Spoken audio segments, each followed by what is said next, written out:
Greetings and welcome to our Roadmap to Ascension series. The Grand Awakening is happening in our world, and so many beings are feeling it. Some of us more consciously, some of us less, but the Ascension is underway. So what is Ascension? In a nutshell, it is the rising of the frequency of certain system, whether it's an individual, a group, a planet, or species, like in this case, human race. The Ascension is described by the divine as a cosmic puberty. Almost like when you are 11, 12 years old and something starts happening in your body, you feel that beyond your control, there is a change coming. Majority of the glands start behaving in a different way. The person is starting to change their emotional and mental attitudes. They're starting to grow, physically change and shift. And all of a sudden, they find themselves into the next pattern. So the childhood is over and they're stepping into the next pattern of development. So in a similar way, Ascension is just like a next level of development or growing into the spiral of Ascension in the cosmic game. In the year 2012, there were only 2% of human population that was affected by the Ascension energies. Year 2018, it is 24%. We have reached the 888, very powerful aspect of re-patterning for the global human race. So what are the stages of Ascension? We are going to describe them in a sequence, but that is only given in that fashion in order to have more organized information. In truth, all of these stages are happening all at once.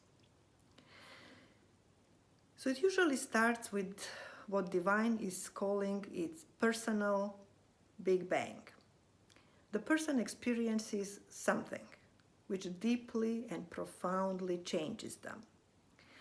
Sometimes could be as simple as reading a book or listening to some meditation or being given a video to watch, and all of a sudden something triggered a shift within the person. During my long practice of helping people in the Ascension, there were other very interesting ways of the personal Big Bangs. I had a client who literally had a rock hitting him in the middle of the forehead, starting his personal awakening. Another lovely lady woke up in the middle of the night and she started delivering light language. Her husband thought that something is wrong with her mental health. Some people wait until more dramatic circumstances come to wake them up.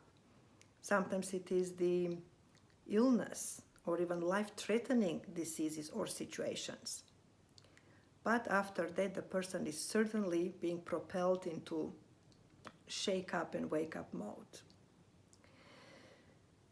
So after this, the prominent part of the Ascension process is what we call detoxification. Detoxification doesn't mean only cleansing of the physical body. It is completely letting go of all of the patterns, thought forms, emotions, traumas, anything that has defined that person. This material is not only from that particular one lifetime, but has accumulated over various lifetimes and can also be coming from the ancestral lineages, can be picked up from the groups and cultures, and absolutely global consciousness of humanity in 3D. All of this material needs to go. It was only there to define you as a three-dimensional being. Now, with your repatterning, you're not going to need all that material and you will be programmed with whatever is needed for your next level of ascension. The third process is what we call rebalancing. Rebalancing is literally putting in a perfect balance the original blueprint of this incarnation. You have probably heard about 7 chakras, 12 meridians, emotional body, mental body, and so forth. And be aware that all of these fields have been pulled out of balance through the various human experiences. For the ascension purposes, it all needs to come back into the perfect balance. And there are practices and healing which are available to allow the person to quickly come into balance. That is very important for the stage that we call repatterning. Very similar to a little seed, for instance, before it is able to grow into a plant. It must have the perfect balance of enough rain, enough sun, enough minerals in order to repattern. So it's similar with the human repatterning. So if we keep that analogy of repatterning of the plants, just think about a little tiny brown seed, which is actually a fully grown apple tree at the same time. You have probably known how the apple tree looks because you have experience about that. But if you never had such an experience, you will never guess that that tiny little seed is simultaneously this amazing big plant. So it's the same with you. When you look at yourself in the totality of who you are and what you are that tiny little seed.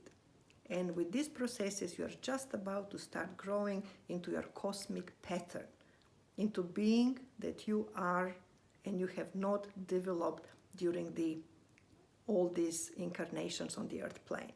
And the time is now. So with Ascension, there is just one big general rule. The power of these processes is immense. If you allow the waters of Ascension, the energies of Ascension, to help you grow and change and shift, and you let go easily and you work with these processes, everything is happening peacefully and blissfully. But if you're resisting the processes and you're holding on the old and you're not willing to let go, everything becomes a little bit more hairy and scary. Everything becomes the aim of this work, that's why it is given by the divine, is to help you and assist you through all of these stages in peace and bliss, gracefully, to integrate and allow and keep moving in a very conscious way with your personal and planetary ascension. If you're listening to this information, likeliness is that these processes have already started for you. Maybe you're aware about it, or maybe you're not. However, if you allow yourself to be held by your hand, as universe is holding us through every step of this ascension, it becomes one of the most magical, most amazing experiences of many, many lifetimes and incarnations of the soul. So welcome, and let us all collectively continue to grow, to flow, to glow in the ascension energies.